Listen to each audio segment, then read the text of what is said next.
మెరుపు తీగ 5వ భాగం.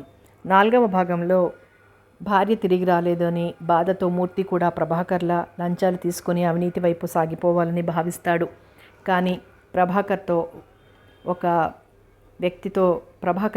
ఒక వ్యక్తితో జరిగిన గొడవను చూసిన తర్వాత ఆ నిర్ణయం నుంచి విరమించుకుంటాడు. ఎట్టి పరిస్థితుల్లోనూ అవినీతి వైపు మళ్ళకూడదని భావిస్తాడు. కథ కొనసాగుతుంది.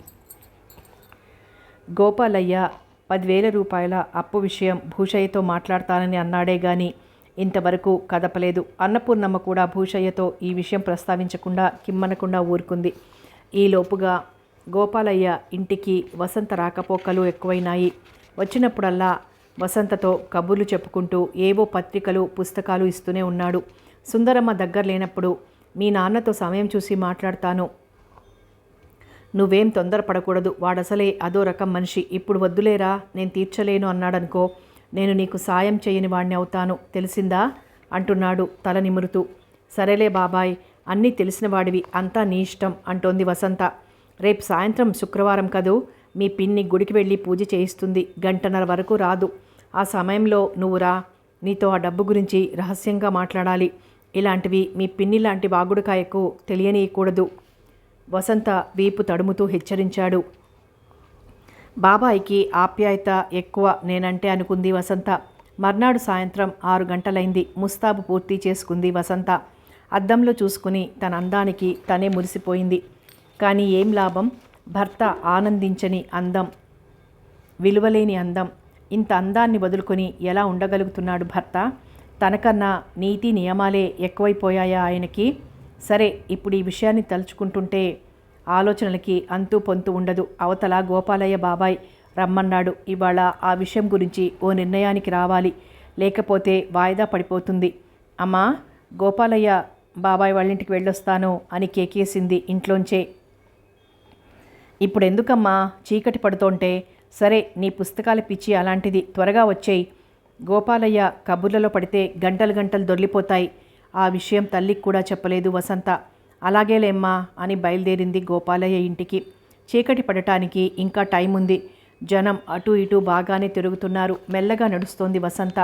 తన వెనకాల 2 ఆడాళ్ళు నడిచొస్తున్నట్లు వారి గొంతును బట్టి గమనించింది వసంత. ఆ వెళ్ళేది ఎవరే కామాక్షి? గజ్జెల గుర్రంలో వెళ్తోంది. అన్నపూర్ణమ్మ కూతురు వసంతే. అది సరే గాని మంచి పొంగు మీద ఉంది, ఎక్కడికి పోతోందో. మొగుడు వదిలేశాట, ఇకేముంది, బరి తెగించింది. దాన్ని అడ్డేవాళ్ళెవరు, ఎక్కడికైనా పోతుంది. అంటే ఉప్పు కారం కాదటే అది తినేది. కిలకిలా నవ్వింది. ప్రస్తుతం ఎక్కడికి పోతోందో? ఎక్కడికని చెప్పగలం, ఊళ్ళో కుర్రకారు దీని దర్శనం కోసం పడి చేస్తున్నారట. సర్లే పద, దాని ఏడుపు దాన్ని ఏడవని, దాన్ని గురించి అనుకోవటం కూడా మహాపాపం. కాలి స్లిప్పర్లు తీసి వాళ్ళిద్దరినీ ఎడాపెడా వాయించాలనిపించింది వసంతకి. వెనక్కి తిరిగి అసహ్యంగా వాళ్ళ కేసు చూసింది. ఆ పాటికే వాళ్ళిద్దరూ ఎదురెదురుగా ఉన్న తమ ఇళ్లల్లో దూరారు. వసంత గుండె బరువెక్కినట్లయింది. తన అలాంటిదా? తనలో లోపం ఏం చూశారు వీళ్ళు? అనవసరంగా తనను ఆడిపోసుకుంటున్నారు. ఇలాంటి మాటలు చాలు కాపురాలు కూలిపోవటానికి. అమ్మలక్కల్ని ముక్కలు చేయాలనిపించింది. అమ్మ ద్వారా ఇదివరకే అమ్మలక్కల చెడు ప్రచారాలు వింది తను. ఇప్పుడు ప్రత్యక్షంగా తన చెవులారా వింది. భర్తను వదిలి పుట్టింటికి వచ్చిన ప్రతి ఆడదాని గతి ఇంతేనా? ఇలా నిందలకు అవమానాలకు గురి కావాల్సిందేనా? భర్తను వదిలి రావటంలో లోటేమిటో తొలిసారిగా ఆలోచించింది వసంత. మరి తనెలా భర్తను చేరుకోగలదు? ఆయనకి అంత కరాఖండిగా జవాబు చెప్పానే, పోనీ ఆయనైనా వచ్చే సూచనలు కనిపించటం లేదు. ఆమె ఆలోచనలు తెగకముందే గోపాలయ్య ఇల్లొచ్చేసింది. లోపలికి అడుగు పెట్టేసరికి చిరునవ్వుతో ఆహ్వానించాడు గోపాలయ్య. రా వసంత, రా, నీకోసం ఎదురు చూస్తున్నాను. ఒక్క క్షణం గోపాలయ్య కేసి అలా చూసి నివ్వెరపోయింది వసంత. మల్లెపువ్వు లాంటి తెల్లటి గ్లాస్కో పంచే, సిల్కు లాల్చి, సిల్కు కండవా, నున్నగా దువ్విన క్రాపు, మొహానికి ఇంత మందాన పౌడర్, పెళ్ళికొడుకులా ఉన్నాడు. రోజూ చూసే గోపాలయ్య బాబాయికి ఇప్పటి వేషానికి చాలా తేడా కనిపించింది. ఏమిటి అలా చూస్తున్నావు? బాబాయ్ పూల రంగడిలా ఉన్నాడనా? ఇవాళ నా పుట్టినరోజు వసంత, అందుకని వద్దంటున్నా మీ పిన్ని నన్నిలా గంగిరెద్దులా ముస్తాబు చేసి వదిలిపెట్టింది. పెదవుల మీద మందహాసం చిందించాడు. తను గోపాలయ్య బాబాయిని అనుమాన దృష్టితో చూసినందుకు తనను తానే నిందించుకుంది వసంత. విష్ యూ హ్యాపీ బర్త్డే బాబాయ్. ఈ విషయం నాకు నిన్ననే చెప్పుంటే ఏదన్నా బహుమతి తెచ్చేదాన్ని కదా అంటావు, అవునా? అవును, పకపక నవ్వేశాడు గోపాలయ్య. నాకెందుకు బహుమతి? నేను అడిగింది నువ్వు ఇవ్వు చాలు. అంటే అర్థం కాలేదు వసంతకి. తను నవ్వేసింది వసంత. అలాగే బాబాయ్, నువ్విలా ప్రతి ఏటా పుట్టినరోజు జరుపుకుంటూ కలకాలం హాయిగా జీవించాలి. ఎంత మంచి మనసు వసంత నీది. గోపాలయ్య దగ్గరగా వచ్చి వసంత చెయ్యి ప్రేమతో నొక్కి వదిలేశాడు. ఆ ఆప్యాయతకి మురిసిపోయింది వసంత. ఏమిటి బాబాయ్, ఆ విషయం మాట్లాడమన్నావు? కొంచెం తలుపులు ఓరగా వేయి. అసలే మనం మాట్లాడబోయేది రహస్యం. గోడలకి చెవులుంటాయి. అలాగే చేసింది వసంత. తలుపులు వేసేసరికి కొంచెం చీకటైంది. లైటు వెయ్యనా బాబాయ్? కాస్త ఆగి వేద్దాంలే. అలా కుర్చీలో కూర్చో వసంత. కూర్చోగానే తను ఓ కుర్చీలో కూర్చున్నాడు. చూడు వసంత, నాకు డబ్బు దశకం మీద కన్నా మనుషులు మమతల మీద నమ్మకం ఎక్కువ. నువ్వు అబ్బాయి పోట్లాడి వచ్చిన దగ్గర నుంచి నా మనసులో లేదనుకో. నిన్ను అబ్బాయిని ఎలా కలుపుదామా అని ఒకటే ఆలోచన. తలా బద్దలు కొట్టుకుంటున్నాను. ఈ 10,000 రూపాయలు అప్పుగా ఇచ్చి మీ కాపురం 10 కాలాలు పచ్చగా ఉండేలా చేద్దామని నిర్ణయించుకున్నాను. చాలా థ్యాంక్స్ బాబాయ్. చూడు, భర్త దగ్గర లేకపోవడంతో నీ మనసు బండబారిపోయి ఉంటుంది. దాన్ని ఉత్తేజపరిచి ఉల్లాసపరిచి భర్త వైపు మళ్లించటం నా కర్తవ్యం. నువ్వు కాసేపు నాతో సహకరించాలి. యాంత్రికంగా తలూపింది వసంత. వెంటనే వసంతను కుర్చీలోంచి లేచి బలవంతంగా బంధించాడు. ఆమె నోరు విప్పకుండా తన పెదవులతో ఆమె పెదవులు మూయబోయాడు. బలంగా ఆమెను మంచం దగ్గరికి లాకెళ్లటానికి ప్రయత్నం చేస్తున్నాడు గోపాలయ్య. తనెంత ఆపదలో చిక్కుకున్నదో అర్థమైంది వసంతకి. గోపాలయ్య ఆప్యాయతలోని అంతరార్థం ఇదన్నమాట. శక్తి కొద్దీ పెనుగులాడుతోంది వసంత. మరుక్షణంలో తన్ను మంచం మీద పడేశాడు. తన విలువైన శీలాన్ని ఆ పైన ఆలోచించలేకపోయింది. వసంత భయంతో వణికిపోయింది. ఆమె బుర్రలో ఓ ఆలోచన తళుక్కుమంది. రా పిన్ని రా, ఇదిగో చూడు మీ ఆయన బాగోతం అంది. అంతే, చటుక్కున వదిలేశాడు గోపాలయ్య. ఛే దుర్మార్గుడా అంటూ ముక్కు మీద బలంగా గుద్ది బయటకు పరిగెత్తింది వసంత. వాకిట్లో అన్నపూర్ణమ్మని చూసి కొయ్యబారిపోయింది. అన్నపూర్ణమ్మ ఇదంతా గమనించినట్లేదు. చాలా ఆలస్యమైతేనో తీసుకెళ్దామని వచ్చాను. అయినా ఇంతసేపు కబుర్లేమిటమ్మా అంది మామూలుగా. హమ్మయ్య అని లోపల అనుకుని పదమ్మా అంది వసంత. గృహప్రవేశం రోజున ఫంక్షన్ బాగా జరిపాడు ప్రభాకర్. డిపార్ట్మెంట్ వాళ్ళు చాలామంది వచ్చారు. బంధుమిత్రులతో కళకళలాడిపోయింది అతని నూతన గృహం. ప్రసన్నలక్ష్మి హడావుడి అంతా ఇంతా కాదు. ఆమెకు ఏనుగెక్కినంత సంతోషంగా ఉంది. మధ్యాహ్నం విందు భోజనం ముగించిన తర్వాత తిరిగి వస్తుంటే గోడ పక్కగా తనను గురించిన మాటలే వినిపించడంతో అక్కడే నిలబడిపోయాడు మూర్తి కాసేపు. ఒక్కసారిగా అటు చూసి దృష్టి మరల్చాడు. ఈయనేమన్నా మారాడాక? పరిమళ అంటోంది ప్రసన్నలక్ష్మితో. ఇంకా ఒకటే మారటం, వసంతను కూడా పోగొట్టుకున్నాడు. ప్రసన్నలక్ష్మి జవాబు. అంటే ఈయన ధోరణి మారదని తెలిసి పోట్లాడి వెళ్ళిపోయింది. భార్యను తీసుకుని తెచ్చుకోడా మరి? ఏమో, ఆ లక్షణాలు కనిపించటం లేదు. ఆఫీస్ అవ్వగానే ఏవో రాతలు రాస్తూ ఉంటాడు. మధ్య మధ్యలో అటు ఇటు తిరిగొస్తుంటాడు. బయట ఏమన్నా వ్యవహారం? పరిమళ పకపక నవ్వింది. అంత ధైర్యం కూడానా? నవ్వేసింది ప్రసన్నలక్ష్మి. ఇక అక్కడ ఉండలేకపోయాడు మూర్తి. ఎవరో గుండెలు పిండుతున్నట్టుగా ఉంది. సైకిల్ మీద బయలుదేరాడు ఆఫీస్కి. తన విలువ వసంతకు తెలిసొస్తుందనుకున్నాడు ఆమె వెళ్ళిపోయేప్పుడు. ఇప్పుడు ఆమె విలువ తనకు మాత్రం తెలియటంలా. భర్త లేకపోతే భార్య విలువ ఎంతో, భార్య దగ్గర లేకపోతే భర్త విలువ కూడా అంతేనన్నమాట. ప్రసన్నలక్ష్మి పరిమళలు అన్న మాటలు తన చెవిన పడ్డాయి గనక బాధపడుతున్నాడు. ఇలా ఎంతమంది తన చాటున అనుకుంటున్నారు? సైకిల్ స్పీడ్గా పోతోంది. పైన ఎండ చుర్రుమంటోంది. మనసులో మరో ఆలోచన వచ్చింది మూర్తికి. తనను ఉపయోగించుకోవాలని చూశారు రత్తమ్మ, సరోజలు. దీనికి కారణం తన ఒంటరితనం. మరి వసంత కూడా పుట్టింట్లో ఒంటరిగా ఉంటోందిగా. ఆమెకు ఎవరూ గాలం వేయకుండా ఉంటారా? వడదెబ్బ తగిలినట్లు ఫీల్ అయ్యాడు మూర్తి. ఏమైనా సరే ఓ వారం 10 రోజుల్లో వసంతను తను నయానో భయానో తిరిగి తెచ్చుకోవాలి. సైకిల్ మరింత స్పీడ్ పెంచాడు మూర్తి. ఆ రాత్రితో మూర్తి రాసిన పుస్తకం పూర్తయింది. చూపించవలసిన వాళ్ళందరికీ చూపించాడు. మూర్తి ఆశించిన దానికన్నా ఎంతో ఆదరణ లభించింది. ప్రచురణ విషయంలో చాలా సహాయ సహకారాలు అందాయి. ఊహించని వేగంతో ఆ పుస్తకం అచ్చు అయింది. పబ్లిసిటీ చిలువలు పలువలుగా లభించింది. కింది నుంచి పై వరకు ఆర్డర్లు కుప్పలు తెప్పలుగా వచ్చి పడ్డాయి. పుస్తకాలు పంచటానికి ఓ కుర్రాన్ని కూడా పెట్టుకోవాల్సి వచ్చింది. ప్రచురించిన కాపీలు చాలా భాగం అయిపోయాయి. లెక్కలు చూసి తన పెట్టుబడి లేకుండా సహాయం చేసిన వారందరికీ డబ్బు తిరిగి ఇచ్చేశాడు. ఇంకా 5,000 మిగిలాయి. త్వరలో రీప్రింట్, తన పెట్టుబడి లేకుండా పబ్లిషరే వేస్తాను అనటంతో పొంగిపోయాడు మూర్తి. సరేనని ఒప్పుకున్నాడు. జీవితంలో తను ఎంతో మహోన్నతమైన లక్ష్యం సాధించినట్లు తృప్తిపడ్డాడు. ఇక వసంతను తిరిగి తీసుకు తెచ్చుకోగలిగితే తనకిక లోటేమీ లేదు. అనుకోకుండా అత్తమామల మీద ఎంతో కోపం వచ్చింది మూర్తికి. వసంత చిన్నపిల్ల, బుద్ధి లేక భర్తను వదిలొచ్చింది. మనమైనా నచ్చజెప్పి అతని దగ్గరకు పంపుదాం అన్న జ్ఞానం ఉండొద్దు వాళ్ళకి అనుకున్నాడు. సరే, ఇప్పుడు ఇవన్నీ అనుకోవటం అనవసరం. తనే ఓ వారం సెలవు పెట్టి తెనాలి వెళ్తే వ్యవహారం అంతా చక్కబడుతుంది. జ్ఞానప్రకాశం గారికి పుస్తకం కాపీలు 2 ప్రజెంట్ చేసినప్పుడు ఆయన కూడా అన్నారు ఆశీర్వదిస్తూ, దీనిలో గ్రాండ్ సక్సెస్ మూర్తి, భార్య విషయంలో కూడా ఘన విజయం సాధించు, అదే నాకు కావాల్సింది. ఆయన అభిమానానికి మరోసారి ఆర్ద్రమైంది మూర్తి మనసు. ఓ వారం సెలవు పెడదామనుకున్న మూర్తికి అది కుదరలేదు. సడన్గా ఒక స్కీమ్ వర్క్ వచ్చి నెత్తిమీద పడింది. నిజానికి అది అతని సెక్షన్లోది కాదు, పక్క సెక్షన్ ఆఫీసర్ చేయవలసిన పని. అతను అసమర్థుడు. దాంతో మూర్తికి అప్పగించారు ఆ పని ఈఈ గారు. దాంతో కుస్తీ పట్టి పూర్తి చేసేసరికి నెల రోజులు తోసుకుపోయాయి. ప్రసన్నలక్ష్మి, ప్రభాకర్లు ఖాళీ చేసిన తర్వాత దాదాపుగా 3 వారాలు ఖాళీగా ఉంది పక్క పోర్షన్. అందులోకి ఓ యువజంట దిగారు. ఇద్దరు చూడముచ్చటగా ఉంటారు. ఆమె అందంగా ఉంటుందో అతను అందంగా ఉంటాడో చెప్పటం కష్టం. అతను ఆంధ్ర సైంటిఫిక్ కంపెనీలో పనిచేస్తున్నాడు. జీతం 400 పైన వస్తుంది. అతను 10ంటికి ఆఫీస్కి వెళ్తాడు. తిరిగి 1 గంటకు వస్తాడు.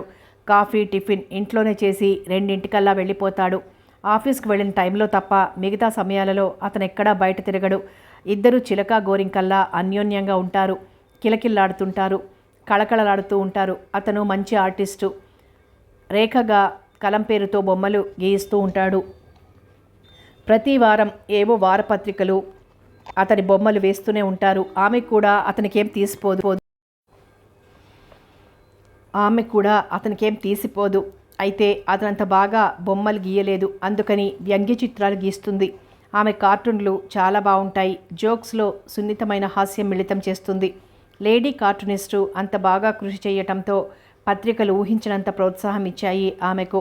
ఆమె కార్టూన్లు లేని తెలుగు వార మాసపత్రికలు ఆంధ్రదేశంలో లేవనే చెప్పవచ్చు. తీరిక సమయాల్లో ఒకరినొకరు చర్చించుకుంటూ ఉంటారు. ఒకరి ఆర్డర్ను మరొకరు మెచ్చుకుంటూ ఉంటారు, విమర్శించుకుంటూ ఉంటారు. వచ్చిన రోజునే పరిచయం చేసుకున్నారు మూర్తిని. ఆమె అన్నయ్య గారు అని పిలుస్తుంటే సొంత చెల్లెలు పలకరించినట్లుగా ఉంటుంది మూర్తికి.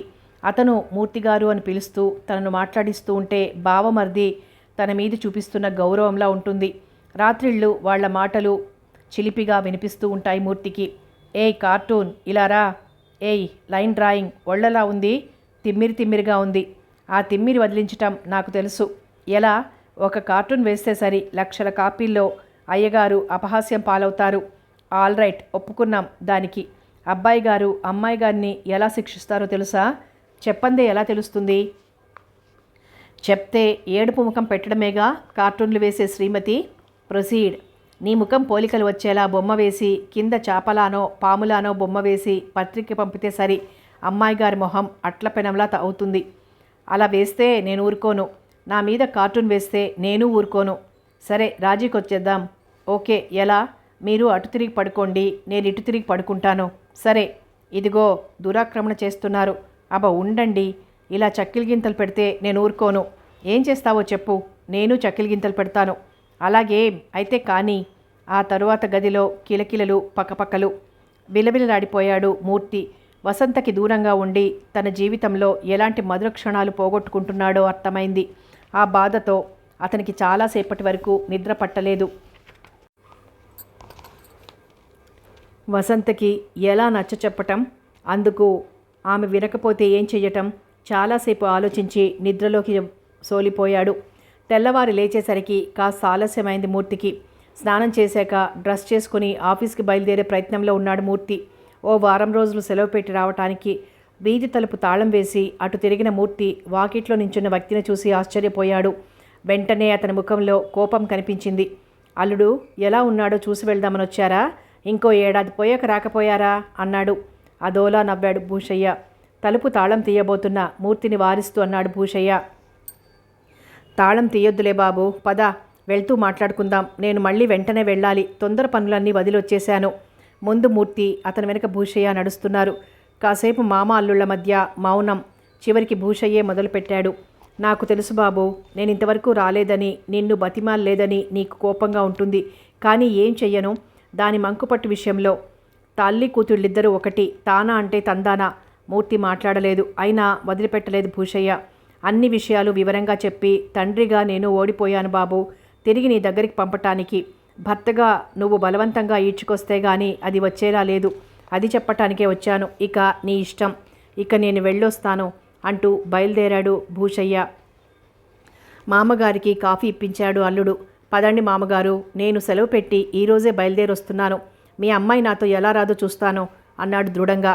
భూషయ్య బస్ ఎక్కిన తర్వాత తను ఆఫీస్ దారి పట్టాడు. మూర్తికి మళ్ళీ నిరాశ ఎదురైంది. వెంటనే సెలవు దొరకలేదు. ఆఫీస్కి వెళ్ళేసరికి ఏఈ గారు ఆదుర్దాగా మూర్తి కోసమే ఎదురు చూస్తున్నారు. వచ్చారా మూర్తి గారు? గుడ్, మీకోసం ఎదురు చూస్తున్నాను. సిఈ గారు ఈఈ గారికి ఫోన్ చేసి చెప్పారట, ఈ ఇరిగేషన్ రెఫరెన్స్ మీద 3 రోజుల కల్లా డిస్పోజల్ కావాలని. వెంటనే దీనికి అటెండ్ అయి రేపట్లోగా నాకు రిపోర్ట్ ఇవ్వండి అంటూ ఓ ఫైల్ చేతికిచ్చాడు. దాన్ని అందుకుని క్షుణ్ణంగా చూశాడు మూర్తి. తన పొలాలకు పలానా బ్రాంచ్ కాలువ నుంచి నీరు సరిగా అందటం లేదని, అందువల్ల దగ్గరలో ఉన్న మరో పెద్ద కాలువల నుంచి ఓ పైపు శాంక్షన్ చేయమని ఓ ఊరి గ్రామస్తులు పెట్టుకున్న అర్జీ అది. సెలవు కావాలని ఎలా అడగగలడు మూర్తి? మారు మాట్లాడకుండా ఆ ఫైల్ పుచ్చుకొని అవుట్డోర్లోకి వెళ్ళిపోయాడు తన స్టాఫ్తో. ఆ రిపోర్టు 2 రోజులు అనుకున్నది 3 రోజులు పట్టింది. రిపోర్ట్ ఏఈ గారికి ఇచ్చేసి వారం రోజులు సెలవు అప్లై చేశాడు మూర్తి. విషయం తెలుసుకుని విష్ యు గుడ్ లక్ మూర్తి అని శుభాశీస్సులు అందించారు. అవుట్డోర్ వర్క్తో బాగా అలసిపోయిన మూర్తి ఆ రాత్రి విశ్రాంతి తీసుకొని మర్నాడు ఉదయం ఫస్ట్ బస్సులో తెనాలి బయలుదేరాడు. ఉదయం 8 గంటలైంది. చదివిన పేపర్ మడత పెట్టి పక్కన పెట్టి పడక్కుర్చీలోంచి లేచి, ఇదిగో నేను అలా పొలం కేసి ఓసారి పోయొస్తా అని భార్యని కేకేసి వీధిలోకి నడిచాడు భూషయ్య. ఆ రోజు వస్తానన్న అల్లుడు ఇంకా రాకపోవటం గురించి ఆలోచిస్తూ అని లోపల నుంచే బదిలిచ్చింది అన్నపూర్ణమ్మ. అప్పుడే స్నానం చేసి వచ్చింది వసంత. కూతురికి టిఫిన్ పెట్టి కాఫీ ఇచ్చింది అన్నపూర్ణమ్మ. అమ్మా అంది వసంత మాటల మధ్యలో. చెప్పు తల్లి అంది అన్నపూర్ణమ్మ ఆప్యాయంగా. గోపాలయ్య దగ్గర 10,000 తీసుకునే ప్రసక్తి పెట్టుకోవద్దమ్మా. ఎందుకని ఆసక్తిగా అడిగింది అన్నపూర్ణమ్మ. జరిగిన విషయం చెప్దామా అనుకుంది వసంత. అనవసరం ఊరికే రభస చేసుకోవటం అనిపించింది ఆమెకు. ఏం లేదమ్మా, 10,000 అప్పు తీర్చటం అంటే మాటలతో పనా? మీకంత బరువు పెట్టడం నాకు ఇష్టం లేదు. వసంత మాటలకి ఎంతగానో సంతోషించింది అన్నపూర్ణమ్మ. ఎప్పుడు తీసుకుందామమ్మా? గోపాలయ్య బాబాయ్ దగ్గర నుంచి 10,000 అని అడుగుతుందనుకున్న కూతురు ఇలా తనే సమస్యను పరిష్కరించడం ఆమెకెంతగానో ఊరట కలిగించింది. నువ్వు చెప్పింది నిజమేనమ్మా. అప్పు చేసి వస్తువులు కొంటే దానివల్ల ప్రయోజనం ఏముంది?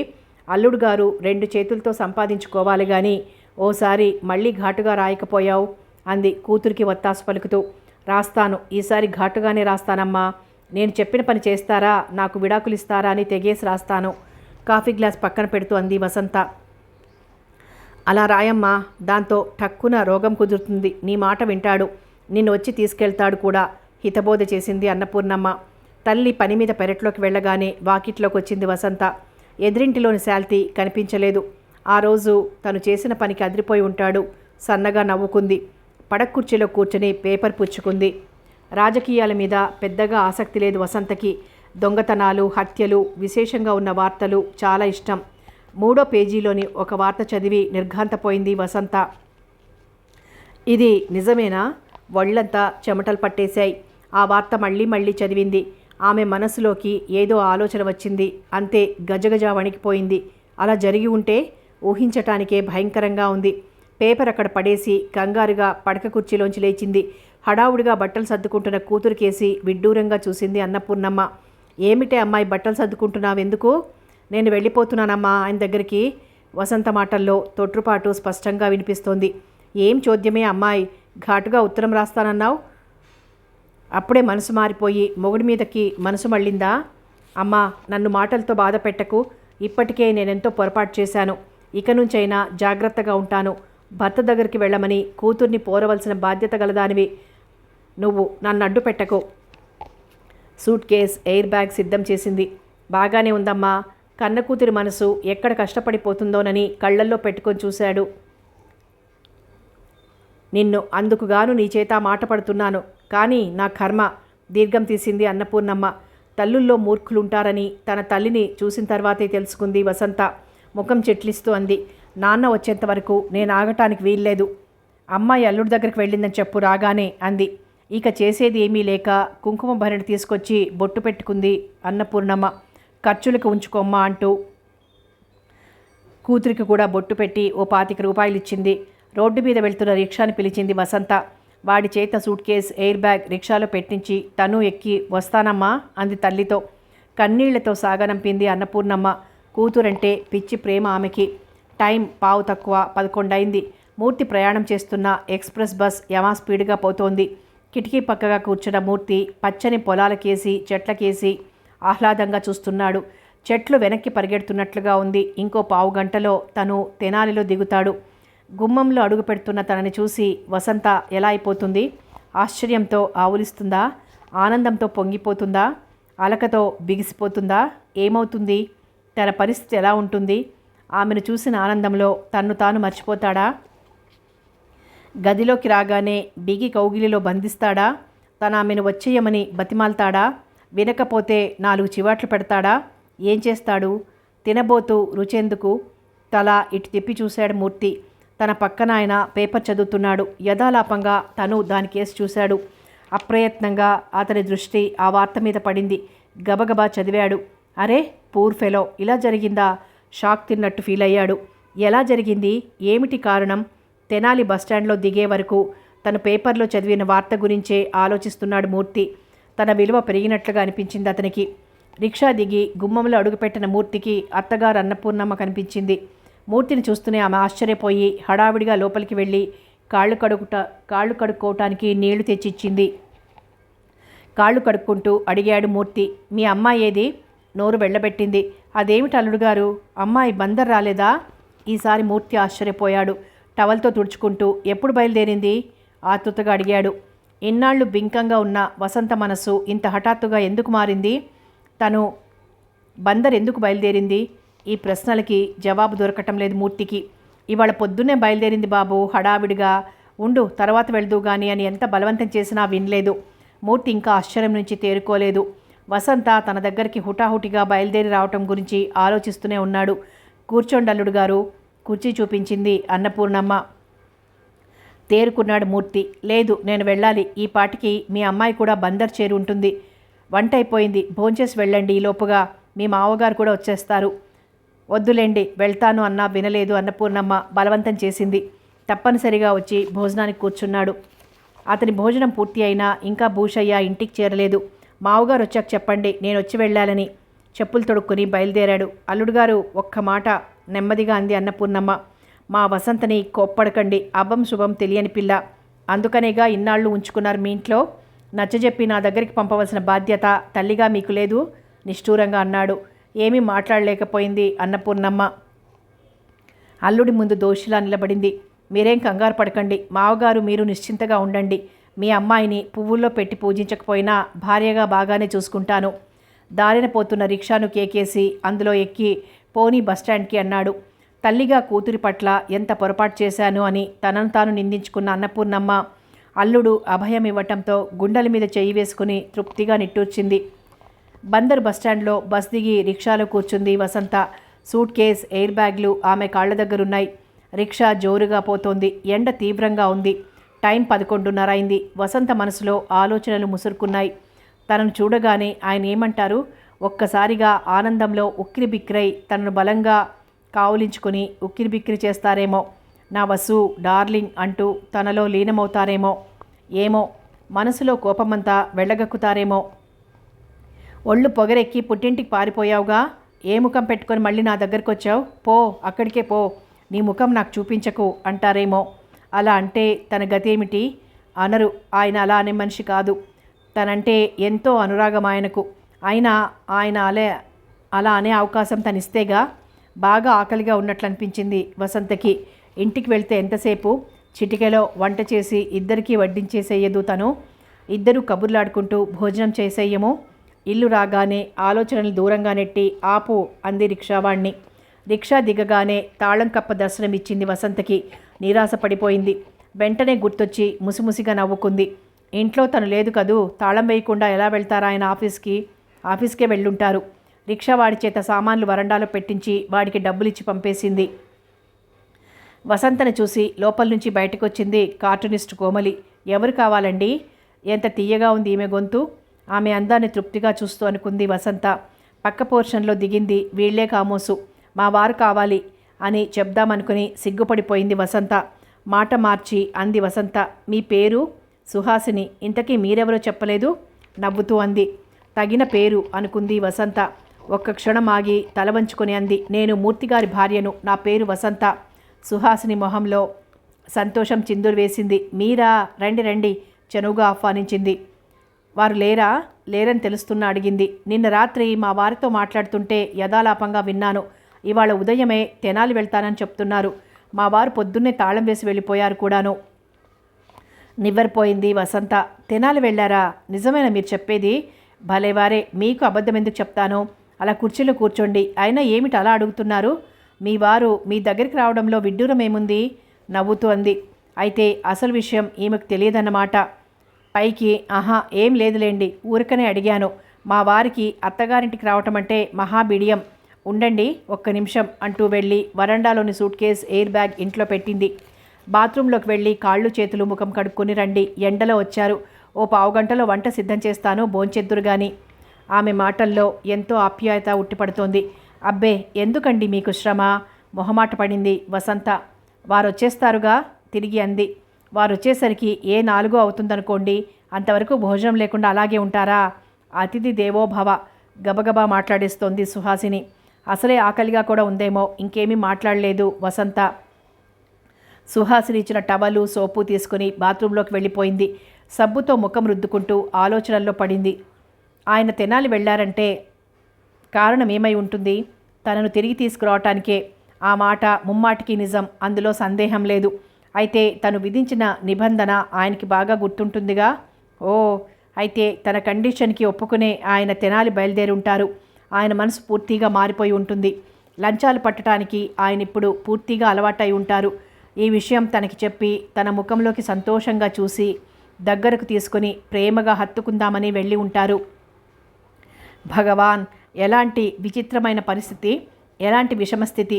ఇలాంటి మార్పు ఆయనలో చూడాలని ఆశించినన్నాళ్ళు ఆయన మారలేదు. ఇవాళ ఆ మార్పు అంటే తనకెంతో అసహ్యం, భయం, జుగుప్స. తన మనసు పదే పదే దాన్ని వద్దని కోరుతోంది ఇప్పుడు.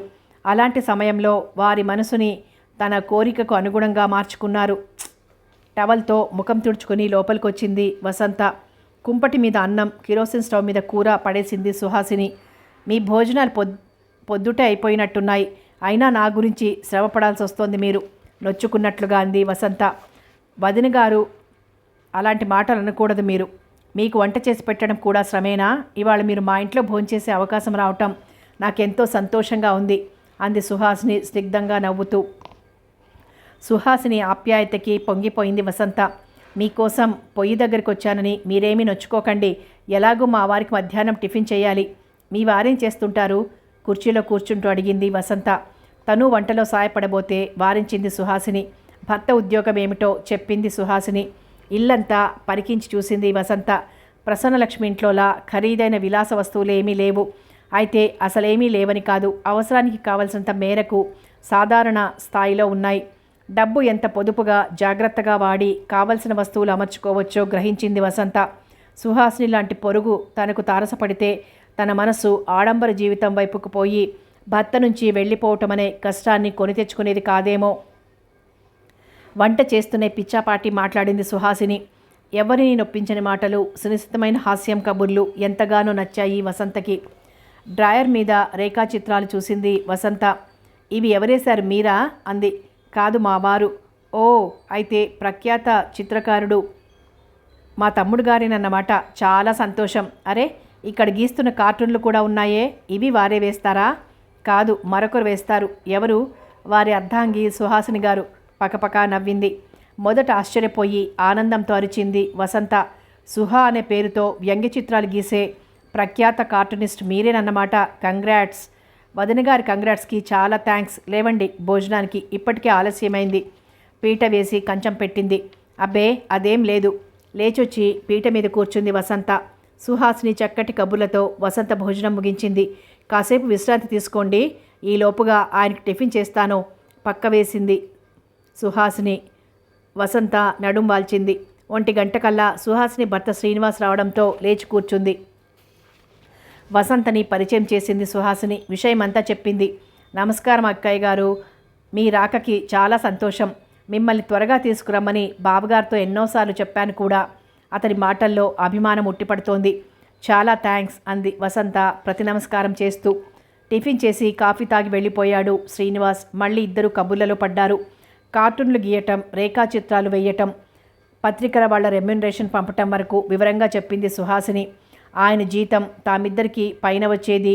ఆ డబ్బుతో ఒక ప్లాన్ ప్రకారం తప్పనిసరిగా అవసరమైన వస్తువులు కొంటూ ఎలా గడుపుతారో చెప్పింది. మధ్యలో బోర్ కొడుతున్నానా అంది. చాలా ఇంట్రెస్టింగ్గా ఉంది వసంతకి. తమకన్నా తక్కువ జీతం తెచ్చుకుంటూ సుహాసిని దంపతులు జీవితాన్ని ఎంత ఆనందమయంగా గడుపుతున్నారో గమనించింది. అబ్బే, కార్టూనిస్ట్ మరదల కబుర్లు బోర్గా ఉంటాయా? చాలా బాగున్నాయి, చెప్పండి అంటూ ఆమెను ప్రశంసించింది. 3:30 కల్లా టీ ఇచ్చింది సుహాసిని. వసంత వద్దంటున్నా ఇంకా ఆయన రాలేదేమిటి అనుకుంది వసంత వీధిలోకి చూస్తూ. మూర్తి తెనాలి నుంచి బందర్ తిరిగి చేరేసరికి సాయంత్రం 4 గంటలైంది. పేపర్లో చదివిన వార్త గురించి వివరాలు కనుక్కోవడానికి ఆఫీస్కి వెళ్దామనుకుంటుండగా లక్కీగా బస్టాండ్లో నరహరి కనిపించాడు. మూర్తి దగ్గర నరహరి ఇరిగేషన్ గుమాస్తా. చప్పట్లు కొట్టి పిలిచాడు మూర్తి. మూర్తిని చూసి వినయంగా పరిగెత్తుకుంటూ వచ్చాడు నరహరి. ఆత్రంగా వివరాలు అడిగాడు మూర్తి. విపులంగా చెప్పాడు నరహరి. అంతా విని పాపం అని సానుభూతి చూపించబోయాడు. ఎందుకు సార్ సానుభూతి చూపిస్తారు? తగిన శాస్తి జరిగింది. లేకపోతే ఎంత అహం, ఎంత పొగరు. వసంత తన కోసం ఎదురు చూస్తూ ఉంటుందన్న విషయం తన మనసులో. ఆమె రాక గురించి ఆరాటం గుర్తొచ్చి నరహరిని పంపేసి రిక్షా ఎక్కి ఇంటికి బయలుదేరాడు మూర్తి. రిక్షా స్పీడ్కి ఎన్నో వేల రెట్లు వేగంగా ఆలోచిస్తోంది మూర్తి మనసు. ఇల్లు రాగానే రిక్షావాణ్ణి పంపించి వరండాలోకి అడుగుపెట్టాడు మూర్తి. అంతే, ఆశ్చర్యపోయాడు. వసంత తన మీద కక్షతో తిరిగి వచ్చిందనుకున్నాడు మూర్తి. తనను చూడగానే వసంత ముఖం కోపంతో జేవురిస్తుందనుకున్నాడు. మీరు నేను చెప్పింది చేస్తారా లేదా, నన్ను శాశ్వతంగా వదులుకుంటారా అని ఐసా పైసా తేల్చుకోవటానికి వచ్చింది. అపర కాళికావతారంలా ఉంటుంది ఆమె ఆకారమని ఊహించాడు. కానీ తన రిక్షా ఆగిన చప్పుడు విని గుమ్మంలోకి వచ్చిన వసంత ముఖం వికసించి ఉంది. వింత కాంతితో కళకళలాడిపోతోంది. ఆ కళ్ళల్లో ఎన్నాళ్లకు చూశాను మిమ్మల్ని అన్న భావం తొణికిసలాడుతోంది. అలాగే మూర్తి ముఖం కూడా వెలుగుతోంది. వసు, నా డార్లింగ్, ఎంత శిక్ష విధించావు నాకు. ఇన్నాళ్ళు నన్ను వదిలి ఎలా ఉండగలిగావు? నేను నిన్ను వదిలి ఎలా ఉండగలిగాను అంటూ అతని మనసు తహతహలాడింది. ఉద్వేగాన్ని అణిచిపెట్టుకొని తలుపు తాళం తీశాడు. సుహాసిని అటుగా వచ్చి నవ్వుతూ అంది, అన్నయ్య గారు, మీకోసం ఇంతవరకు వదిన గారు తపస్సు చేశారంటే నమ్మండి. తరువాత వసంత వైపు తిరిగి అంది కొంటెగా, ఏమండోయ్ వదిన గారు, మీ కమ్మటి కబుర్లు రోజు నాకు కూడా వినిపించండి. అన్నీ అన్నయ్య గారికే చెప్పేసుకోరు. అలా చేశారంటే మీ మీద కార్టూన్ వేయగలను సుమి. మందహాసం చిందించింది వసంత. సుహాసినికి థ్యాంక్స్ చెప్పాడు మూర్తి. వసంతను తను వచ్చే వరకు ఎంటర్టైన్ చేసి సకల మర్యాదలు చేసినందుకు సుహాసిని తప్పుకొని లోనికి వెళ్ళిపోయింది. తను పానకంలో పుడకలా ఎందుకని. ఆమె వెళ్ళిపోగానే సూట్ కేస్, ఎయిర్ బ్యాగ్ తీసుకొచ్చి తమ పోర్షన్లో పెట్టింది వసంత. తను లోనికొచ్చి వసంత లోపలికి రాగానే తలుపు గడియ వేశాడు మూర్తి. దగ్గరకు తీసుకుని బిగి కౌగిలిలో బంధించి వేస్తాడని, ముద్దులతో ముంచెత్తి వేస్తాడని, విరహతాపంతో వేగి ఉండటం వల్ల అంతులేని తమకంతో అలరిస్తాడని ఆశించింది వసంత. కానీ అలా ఏమీ జరగలేదు. మూర్తి అసలు మాట్లాడలేదు. కొయ్యలా నిల్చున్నాడు. నిరాశ పడిపోయింది. ఆయన తన మీద బాగా కోపం వచ్చిందని గ్రహించింది. తనే తగ్గి అతనిని బతిమాలుకోవటం మంచిదనుకుంది. ఏమండి, దీనంగా మెల్లగా పిలిచింది. మూర్తి ఉలకలేదు, పలకలేదు. మళ్ళీ పిలిచింది. మళ్ళీ లేదు జవాబు. నిల్చున్నవాడల్లా వెళ్ళి మంచం మీద కూర్చున్నాడు. బాధతో పూడుకుపోతున్న గొంతు పెగిల్చుకొని నెమ్మదిగా అంది, నేను చాలా పొరపాటు చేశాను. ముందు వెనక ఆలోచించకుండా మిమ్మల్ని శతపోరి మీ మనసు నొప్పించాను. తొందరపాటుతో మిమ్మల్ని వదిలిపెట్టి పుట్టింటికి వెళ్ళిపోయాను. ఇప్పుడు నాకు జ్ఞానోదయమైంది. మీ నీతి నియమాల విషయంలో ఇంకెప్పుడు జోక్యం కలిగించుకోను. మిమ్మల్ని ఇబ్బంది పెట్టను. నన్ను మనస్ఫూర్తిగా క్షమించండి. ఈసారి కూడా మూర్తి మాట్లాడలేదు. అయితే అతను అంతులేని ఆశ్చర్యంలో మునిగిపోయినట్టు అతని ముఖ కవళికలే చెప్తున్నాయి. ఒక 4-5 నిమిషాలు మౌనంగా ఎవరి ఆలోచనల్లో వారున్నారు. సిగ్గు విడిచి అభిమానం చంపుకొని క్షమించండి అన్నాను. ఇంకా మీ మనసు కరగలేదా? మీకు జాలి లేదా నా మీద? నేను మీకేమీ కానా? మూర్తి కళ్ళలోకి సూటిగా చూస్తూ అడిగింది వసంత. తల పక్కకు తిప్పి ముఖం ముటముటలాడిస్తూ అన్నాడు మూర్తి. అవును, నాకేమీ కావు నువ్వు. పిడుగుపడ్డట్లు అదిరిపోయింది వసంత. తన ఆయనకేమీ కాదా? ఏమీ కాదా? ఇంతేనా? అర్ధాంగిగా తన విలువ. ఆయన దగ్గరికి ఎలా వెళ్ళాలి? ఆమె స్త్రీ హృదయం తట్టుకోలేకపోయింది. అప్రయత్నంగా కళ్ళల్లో నీళ్లు తిరిగాయి. మూర్తి పక్క నుంచి మంచమెక్కి దిండులో తలదాచుకుని రోదించటం మొదలుపెట్టింది. ఓ 5 నిమిషాలు బలవంతాన ఊరుకున్నాడు మూర్తి. ఇక ఆగలేకపోయాడు. వీపు మీద చెయ్యేసి లాలనగా తడిమాడు. తల మీద చెయ్యి వేసి ప్రేమగా నిమిరాడు. నివ్వెరపోయింది వసంత.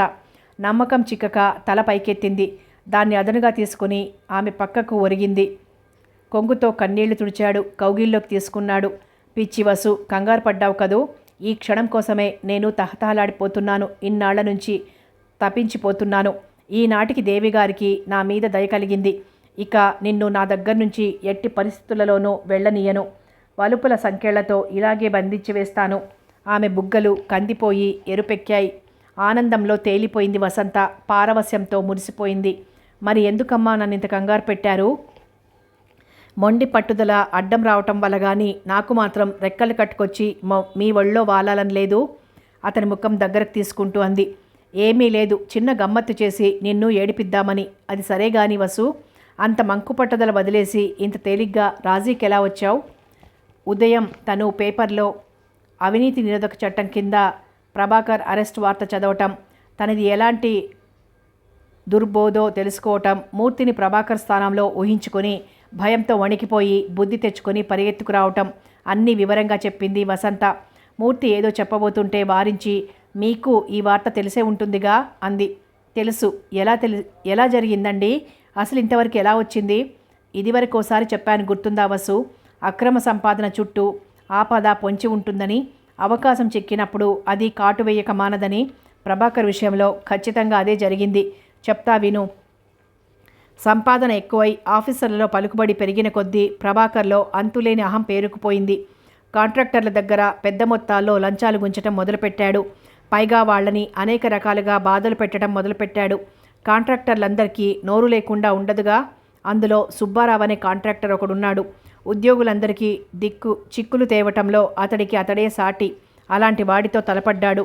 అహంకారంతో ధనమదంతో కళ్ళు మూసుకుపోయి ప్రభాకర్ అతనికి ఇవ్వాల్సిన 3,000 రూపాయల దగ్గర పేచీ వచ్చింది. ఆ పేచీ రోజున నేను ఇంట్లోనే ఉండి అంతా విన్నాను. చిలికి చిలికి గాలివాన అయింది. ఇద్దరూ మాట అనుకున్నారు. ఒకళ్ళు అంతూ ఒకళ్ళు చూస్తాననే వరకు వెళ్ళింది. ప్రభాకర్ తను గాజు ఇంట్లో ఉంటున్నాను అన్న సంగతి మర్చిపోయాడు. ఆ ఇంటి మీద సుబ్బారావు విడవకుండా రాళ్లు విసిరాడు. ఎలాగో తెలుసా? బస్టాండ్లో మా అసిస్టెంట్ ఒకడు కనిపించి చెప్పాడు.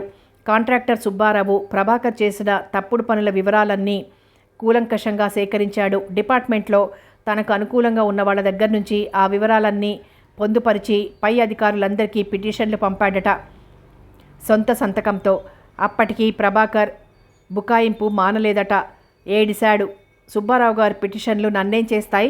నా పై ఆఫీసర్లందరూ నాకు శ్రీరామరక్ష అని డంబాలు పలికాడట. దాంతో సుబ్బారావుకి మరింత మండింది. ఇతనికొచ్చే జీతం ఎంత, ఇతను కొన్న వస్తువులు, పొలం వగైరాలు, కట్టించిన ఇల్లు, ఇవన్నీ దాని మీదనే చేయగలిగాడా? సెంటు ఆస్తి లేదని డిపార్ట్మెంట్కు మొదట్లో నివేదిక సమర్పించిన ఇతనికి ఓ మాదిరి సర్వీస్లోనే ఇంత ఆస్తి ఎలా వచ్చింది? ఎంక్వైరీ చేసి చర్య తీసుకోమని మళ్ళీ పై ఆఫీసర్లకి పిటిషన్లు పెట్టాడు సుబ్బారావు. దాని మీద కంగు తినక తప్పలేదు ప్రభాకర్. దెబ్బ మీద దెబ్బ కొడితే గాని ప్రభాకర్ లాంటివాడు పడిపోడని ఏసీబీ వైపుకు వెళ్ళాడు సుబ్బారావు. ప్రభాకర్కి అతి నమ్మకస్తుడైన ఒక కాంట్రాక్టర్ చలమయ్యను పట్టుకున్నాడు. అతన్ని ఆదరించి బెదిరించి తన మాట వినేటట్టు చేసుకున్నాడు. ఏసీబీ వారి చేత ప్రభాకర్ని పట్టించడానికి ట్రాప్ చేయించాడు. నిన్న రాత్రి 7 గంటలకి చలమయ్యని లోపలికి పంపించారు. అందరూ కలిసి 500 రూపాయలతో పంపే ముందు ఆ నోట్ల నంబర్లు నోట్ చేసుకున్నారు ఏసీబీ వారు. వారికి దానికి ఒక రకమైన పొడిని అద్దారు. అది మామూలుగా కళ్లకు కనిపించదు, ముట్టుకుంటే చేతికి రంగవుతుంది, గబుక్కున పోదు. చలమయ్య తనకు ఇష్టడవటం వల్ల ప్రభాకర్ అతన్ని ఆప్యాయంగా పలకరించాడు. ఏ పని మీద వచ్చావు చలమయ్య అన్నాడు. మొన్నోసారి లెక్కలు చూసుకుంటే మీకు ఇదివరకు నేనిచ్చింది 500 తక్కువ బాబయ్య. మీరు నాకు చేసిన మేలుకు మీ రుణం ముంచుకోవటం ధర్మం కాదు. అందుకని ఈ 500 పట్టుకొచ్చాను, ఇంత తీసుకోండి అంటూ కవర్ చేతికందించాడు చలమయ్య. ఏమాత్రం సందేహించకుండా సంతోషంగా కవర్ అందుకున్నాడు ప్రభాకర్. చలమయ్యను మనసులోనే ఎన్నోసార్లు అభినందించాడు. కవర్ జేబులో పెట్టుకోబోతున్న ప్రభాకర్ని చేత్తోనే వారించాడు చలమయ్య. డబ్బు బాబు, అది డబ్బు, లెక్క పెట్టుకోకుండా తీసుకోవటం మంచిది కాదు అన్నాడు వినయంగా చలమయ్య. నువ్విస్తే లెక్క పెట్టుకోవాలా చలమయ్య? అయినా నువ్వు అంతగా అంటున్నావు కాబట్టి లెక్క పెడతానంటూ నోట్లు బయటికి తీశాడు. చేతికి రంగైంది. కెవ్వున కేక పెట్టాడు ప్రభాకర్. అమ్మ చలమయ్య, చివరికి నువ్వా నన్నింత పని చేసింది అన్నాడట. చలమయ్య తల వంచుకొని నిలబడ్డాట. ప్రభాకర్ లేచి పారిపోయే ప్రయత్నం చెయ్యబోయాడు. ఈ లోపుగా పొంచి ఉన్న ఏసీబీ వాళ్ళు దూకుడుగా లోనికి ప్రవేశించి, పారిపోవటానికి ప్రయత్నించక మిస్టర్, ఇవిగో ఆ నోట్ల నంబర్లు, పోల్చి చూసుకోండి, అవినీతి నిరోధక చట్టం కింద మిమ్మల్ని అరెస్ట్ చేస్తున్నాం అని అరెస్ట్ చేశారట. సుబ్బారావు మీసాలు మేలేసి, ఇప్పుడేమంటావు ప్రభాకర్, చూసావా నా తడాకా అంటూ వికటంగా నవ్వాడట. ఈ హడావిడి అంతా ఏమిటని సరిగ్గా అదే సమయంలో ప్రసన్నలక్ష్మి అక్కడికి వచ్చిందట. జరిగింది చూసి బావురుమందట. ప్రభాకర్ దోషిలా తలవంచుకొని నిలబడ్డాడట. అతని కళ్ళ నుంచి కారిన 2 కన్నీటి చుక్కలు ప్రసన్నలక్ష్మి నెత్తిమీద పడ్డాయట. ఆమె కన్నీరు మున్నీరుగా విలపిస్తుంటే భీమన్న లోనికి తీసుకెళ్లాడట. ప్రభాకర్ని ఏసీబీ వాళ్ళు తీసుకెళ్లారట. రేపు బెయిల్ మీద విడుదల చేస్తారట ప్రభాకర్ని. అయితే పర్వాలేదా, ప్రసన్నలక్ష్మి దుఃఖం తొలగిపోతుందా ఆదుర్దాగా అడిగింది వసంత. భార్య అమాయకత్వానికి ఏమనాలో తోచలేదు మూర్తికి. పిచ్చిదానా, ఇంకా ప్రభాకర్ ఉద్యోగం ఉంటుందనుకున్నావా? ఈ దెబ్బతో అతన్ని ఉద్యోగం నుంచి డిస్మిస్ చేస్తారు. తాహతుకు మించిన ఆస్తి ఉందని ఎంక్వైరీ వస్తుంది. అది రుజువవుతుంది. చివరికి ఆ ఆస్తి కూడా దక్కదు. ఒక్క మాటలో చెప్పాలంటే నిన్నటి రోజు ప్రభాకర్ పతనం కళ్ళారా చూసిన రోజు. ప్రసన్నలక్ష్మి సంసారంలో వెలుగురేఖలు మాసిపోయి చిమ్మ చీకట్లు ముసిరిన రోజు. చేతులారా నెత్తికి తెచ్చుకున్నాడు ప్రభాకర్. కొలిగ్గా తన సానుభూతి వెలిబుచ్చాడు మూర్తి. పాపం ప్రసన్నలక్ష్మి అక్కయ్య ఎలాంటి అధోగతి పాలైంది, బాధగా అంది వసంత. రేపోసారి వెళ్ళి పలకరించి ఊరడించి వస్తానండి. గృహప్రవేశానికి కూడా వెళ్ళలేదు, నాకు తెలియకపోవటం వల్ల. వద్దు వసు. ఎందుకని?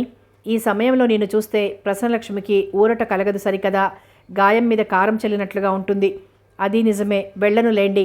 మూర్తి మెడ చుట్టూ చేతులు వేసి ఆనందంగా అంది వసంత. నేనెంత అదృష్టవంతురాల్ని. నా వెదవగోల పడలేక మీరు కూడా అవినీతికి పాల్పడి ఉంటే మనకెంత ఆపద వచ్చి పడేది. అప్పుడు మన సంసారం ఏమైపోయేది?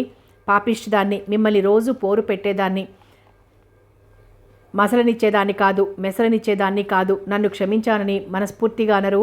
అవును, మీరు తెనాలి ఎందుకు వెళ్ళినట్లు? కనుబొమ్మలెగరేసింది వసంత. మూర్తి జవాబు చెప్పలేదు, లేచాడు. వసంతకేమీ అర్థం కాలేదు. విస్మయంగా అతని కేసి పరికించి చూస్తోంది. జేబులోంచి తాళం చేతులు తీశాడు మూర్తి. తాళం తీసి అల్మరా తలుపులు తెరిచాడు. అందులోంచి ఒక అట్టపెట్టె తీశాడు. దాంతో వసంత దగ్గరికి వచ్చాడు. దిగ్గున లేచి కూర్చుంది వసంత. శ్రీమతి గారు ఒకసారి కళ్ళు మూసుకోండి. అలా అయితే దీనిలో ఏముందో చూపించను. ఆసక్తి పెంచాడు ఆమెలో. సరే కళ్ళు మూసుకుంటాలేండి. అదిగో రెప్పల సందులోంచి చూస్తున్నావు. గట్టిగానే మూసుకున్నాను. పెదవుల మీద చిరునవ్వు చిందించింది. ఈ పెట్టె నీ చేతితో పట్టుకో. ఇదిగో. పట్టుకున్నావు కదూ, ఇక తెరు. తెరిచాను. ఇక నీ మిలమిలలాడే చేపకళ్ళు కూడా తెరిచి పెట్టెలో ఏముందో చూడు హాస్యంగా అన్నాడు. గబుక్కున కళ్ళు తెరిచింది వసంత. అంతే, అదిరిపోయిందామె. అట్టపెట్టె నిండా 100 రూపాయల నోట్లు, కళ్ళు జిగేలిమున్నాయి. ఆత్రంగా లెక్క పెట్టింది. 50 100 రూపాయల నోట్లు అంటే 5,000 అన్నమాట. ఇంత డబ్బు ఒక్కసారిగా ఎక్కడదండి? ఏదో ఆలోచన వచ్చింది వసంతకి. ఆ బాపతేనా? వెన్నులోంచి వణుకు పుట్టుకొచ్చింది. ఉద్వేగంతో ఊగిపోయింది. ఆవేశంతో వణికిపోయింది. చెప్పండి, దాచకుండా చెప్పండి. నిజం చెప్పండి. మీరు అవినీతికి పాల్పడ్డారు కదూ? ఇది కాంట్రాక్టర్ల దగ్గర నుంచి అక్రమంగా సంపాదించిన డబ్బు కదూ? లేకపోతే ఇంత డబ్బు మీకెక్కడిది? మూర్తి జవాబు చెప్పలేదు. అతని ముఖంలో చిరుమందహాసం గమనించింది వసంత. ఒళ్ళు మండిందామెకు. నాకు కావాల్సింది జవాబు రెట్టించింది. అవును, ఈ విషయం గురించేగా నువ్వు పుట్టింటికి వెళ్ళిపోయింది. తరచి ఆలోచించగా చివరలో నాలో మార్పు వచ్చింది. అందాల రాసిని, సుగుణాల బొమ్మని నిన్ను వదులుకోవటం నాకు ఇష్టం లేకపోయింది. అందుకని కాంట్రాక్టర్లని దగ్గరికి తీశాను. చక్కటి కబుర్లే కాక చేతల్లో కూడా సాయం చేశాను. అంతే, ధనలక్ష్మి నాట్యం చేస్తూ వచ్చి పడింది. ఈ విషయం నీకు చెప్పి సంతోషం కలిగించి నిన్ను తెనాలి నుంచి తీసుకొద్దామని బయలుదేరాను. నేను అక్కడికి వెళ్ళేసరికి అమ్మాయి గారు ఇక్కడికి వేంచేశారని తెలిసింది. వెంటనే గిరుక్కుని తిరిగి ఇక్కడికి వచ్చి వాలాను నవ్వుతూ అన్నాడు మూర్తి. మూర్తి నవ్వు చూసేసరికి వసంతకి చిర్రెత్తుకొచ్చింది. అసలు నవ్వెలా వస్తుందండి మీకు? నేను ఏదైతే వద్దనుకుంటూ పరిగెత్తుకొచ్చానో ఆ పనే చేశారు మీరు కూడా. ఛీ, ఆ ప్రభాకర్ గతి ఏమైందో చూడండి. అది తలుచుకుంటుంటే కాళ్ళు చేతులు ఆడతాయా అని. అరే భలే చిత్రంగా మాట్లాడుతావు వసు నువ్వు. మొదట నా నీతి నియమాల్ని అసహించుకొని ఈ పనికి పాల్పడమని, డిపార్ట్మెంట్ని దోచేసి డబ్బు సంపాదించమని ప్రోత్సహించింది, పోరు పెట్టింది నువ్వు కాదు? అవును నేనే. అప్పుడు ఇదంతా తెలియకన్నాను. మరి ఇప్పుడు నువ్వు చెప్పిన పని చేసినందుకే మందలిస్తున్నావు. ఇది న్యాయం కాదు. ఇప్పుడు నాకు బుద్ధి వచ్చిందండి. ఇది తప్పండి. నా మాట వినండి ప్రాధేయపడింది వసంత. ముందు చెయ్యమనటం, తర్వాత వద్దనటం అన్నీ నీ ఇష్టమేనా? ఇన్నాళ్ళు నాకు బుద్ధి లేక నీతి నియమాలు పట్టుకొని వేలాడాను. ఇప్పుడు నాకు బుద్ధి వచ్చింది. అవినీతికి పాల్పడటంలో, అక్రమంగా సంపాదించటంలో ఎంత ఆనందం ఉందో గ్రహించాను. ఆ ప్రభాకర్ ఫూల్, చవట, చేతకానివాడు కాబట్టి దొరికిపోయాడు. నేనలా కాదు. నాకు మెలకువలు తెలుసు. ఏమైనా దీన్ని మాత్రం నేను మానదలుచుకోలేదు. బెట్టుపోయాడు. బతిమాలుతున్న కొద్దీ మీరు చెట్టెక్కుతున్నారు. మర్యాదగా ఆ డబ్బు తీసుకెళ్ళి ఎవరిది వారికి ఇచ్చేస్తారా, ఇవ్వరా? కటువుగా అంది వసంత. అంతకన్నా బిగిసిపోయాడు మూర్తి. ఇవ్వను. పెట్టరేగిపోయింది వసంత. సరిగ్గా చెప్పండి. మీరు ఆ డబ్బు ఎవరిది వాళ్ళకి ఇవ్వకపోయినా, ఇక నుంచి అక్రమ సంపాదనకి పాల్పడను అన్న మాట ఇవ్వకపోయినా ఏం చేస్తానో తెలుసా? ఏం చేస్తావేమిటి? తిడతావా, కొడతావా? తిట్టడం కొట్టడం దేనికి? నా దారి నాకు లేకపోతేగా. చెప్పండి, ఫైనల్గా చెప్పండి. నా మాట వింటారా, వినరా? ఆవేశంతో ఆమె ముక్కుపుటాలు అదురుతున్నాయి. వినను. నువ్వేం చేస్తావో చేసుకో దృఢంగా అన్నాడు. చివరికి మీరింత దిగజారిపోయారన్నమాట. చివరికి చెప్తున్నా వినిపించుకోరేం? నా మాట చెల్లని మీ దగ్గర ఒక్క నిమిషం కూడా ఉండటం నాకు ఇష్టం లేదు. నేను పుట్టింటికి వెళ్ళిపోతున్నాను. ఇక జన్మలో తిరిగిరాను. ఇక మీ ఇష్టమే ఇష్టం. 100,000 1000 సంపాదించండి. మెడలో వేసుకుని ఊరేగండి. పెట్టె విసురుగా అక్కడ పడేసి ఒక్క ఉదుటన లేచింది వసంత. ఇందాక తను తెచ్చిన సూట్ కేస్, ఎయిర్ బ్యాగ్ దగ్గరికి వెళ్ళింది. వాటిని పట్టుకోబోతూ మూర్తి వైపు ఓసారి కోపంగా చూసింది. మళ్ళీ తల అటు తిప్పుకుంది. తన జీవితంలో ఇన్ని ఊహించని మలుపులా అన్న భావం పెళ్ళుబికి కళ్ళల్లో నీళ్లు గిర్రును తిరిగాయి. తలుపు గడియ వేసి సూట్ కేస్ బ్యాగు పుచ్చుకొని ఇంటి నుంచి, మూర్తి నుంచి శాశ్వతంగా సెలవు తీసుకుందామనుకుంది. చిగురుటాకులా వణికిపోతున్న తన చేతిని గడియ మీద వేసిందో లేదో మూర్తి చెయ్యి ఆమె చేతి మీద బలంగా పడింది. ఛీ, వదలండి, నన్ను వెళ్ళిపోనివ్వండి ఈసడించుకుంది. పిచ్చి వసు, నేను చెప్పిందంతా అవి నిజమే అనుకున్నావా? జేబు రుమాలుతో కన్నీళ్లు తుడిచి ప్రేమగా బుగ్గలు నిమిరాడు. నిజం కాదా? వసంత మనసు సంతోషంతో చిందులు వేసింది. ఆనంద సీమల్లో తేలిపోయింది. తన విరహకాలంలో శ్రమపడి రాసిన పుస్తకం గురించి విపులంగా చెప్పాడు మూర్తి.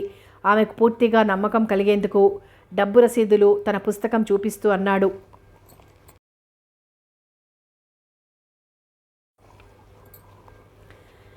దీని పేరు మూర్తీస్ డిజైన్స్ గైడ్ వసు. రొటీన్ వర్క్లో పడి చాలామంది మాలాంటి సెక్షన్ ఆఫీసర్లు, ఇతర ఆఫీసర్లు డిజైన్లు మర్చిపోతారు. అవసరం వచ్చినప్పుడు ఫార్ములాలు అలాంటివి గుర్తుండవు. అప్పుడు చాలా చికాకు. అందుకని అందరి సౌకర్యం కోసం వాటిని వర్కౌట్ చేసిన మోడల్స్ని వివిధ పుస్తకాల నుంచి సేకరించి అనుభవం గల పెద్దల సలహాలు తీసుకొని ఇందులో పొందుపరిచాను. ఇంతవరకు ఇలాంటి పుస్తకం లేనందువలన నా పుస్తకానికి బాగా ప్రోత్సాహం లభించింది. డబ్బు వచ్చింది. అమ్మ దొంగ, ఎంత ఏడిపించారు నన్ను. అతని ఛాతీ మీద మృదువుగా గుద్దింది. వసంత ముఖంలో ఇప్పుడు సంతోషం నాట్యం చేస్తోంది. ఆమె గుండెల మీద నుంచి పెద్ద బరువు దిగిపోయినట్లుంది. వసంతని దగ్గరకు లాక్కుని బలంగా గుండెలకి హత్తుకున్నాడు. ఆమె నడుం మీద చెయ్యేసి నడిపించుకుంటూ వెళ్ళి మంచం మీద కూర్చోబెట్టి తను ఆమె పక్కన కూర్చున్నాడు. అట్టపెట్టెలోంచి డబ్బు తీసి అన్నాడు, ఇదిగో పిల్ల, అవినీతికి పాల్పడకుండా కష్టపడి న్యాయంగా ఆర్జించిన సొమ్ము 5,000. నీకోసం దీన్ని బ్యాంకులో కూడా వేయకుండా భద్రపరిచాను. చీరలు కొనుక్కుంటావో, నగలు చేయించుకుంటావో, వస్తువులు కొనుక్కుంటావో నీ ఇష్టం. డబ్బు తీసుకోలేదు వసంత. వద్దండి అంది. అదేమిటి? ఆశ్చర్యపోయాడు మూర్తి. ప్రసన్నలక్ష్మి పక్క పోర్షన్లో ఉన్నప్పుడు ఆవిడ గారి అంటురోగం నాకు అంటుకున్న మాట నిజమే. కానీ ఇప్పుడు సుహాసిని సంసారం చూస్తుంటే ఉన్నంతలో తృప్తితో నిరాడంబరంగా జీవిస్తూ ఉదాత్త భావనలు కలిగి ఉండటంలోనే జీవన మాధుర్యం ఉందనిపిస్తోంది. ప్రస్తుతం ఈ డబ్బు బ్యాంకులో వేసుకుందాం. అవసరాన్ని బట్టి తప్పనిసరి వాటిని కొందాం. అంతేగాని డబ్బును చూసి అవసరాలు పెంచుకోవద్దు. ముందా డబ్బు అలమరలో దాచరండి. మిమ్మల్ని సర్ప్రైజ్ చేస్తాను. ఇప్పటి వసంత మనస్తత్వం చూస్తుంటే ఎంతో హాయిగా ఉంది మూర్తికి. ఆమె మాటలు తీయటి రసగుళికల్లా ఉన్నాయి. ఆమె అందం రెట్టింపైనట్లుగా ఉంది. నెలల తరబడి అనుభవించిన విరహం వలన కోర్కెలు బుసలు కొడుతున్నాయి. వసంత చెప్పినట్టు చేసి ఆమె పక్కన చేరాడు మూర్తి. కళ్ళతోనే ఏమిటో చెప్తానన్నావు అన్నట్టు అడిగాడు. అతని ఆతృత గ్రహించింది వసంత. మంచం మీద వెల్లకిలా పడుకొని ముఖం దోసిట్లో కప్పుకుంది. నేను చెప్పను అంది సిగ్గుగా. అర్థమైపోయింది మూర్తికి, తను త్వరలో తండ్రి కాబోతున్నాడన్నమాట. పొంగిపోయాడు. సంతోషం పట్టలేక ఆమె చేతులు తొలగించి, అదేనా విశేషం, అదేనా ఆరాటంగా అడిగాడు. అంది వసంత సిగ్గుతో చితికిపోతూ. ఇక మాట్లాడనీయలేదు మూర్తి. వాళ్ల గదిలో పగలే వెన్నెల కాసింది. సమాప్తం. మెరుపుతీగ నవల సమాప్తం. మరో మంచి నవలతో మళ్ళీ కలుద్దాం.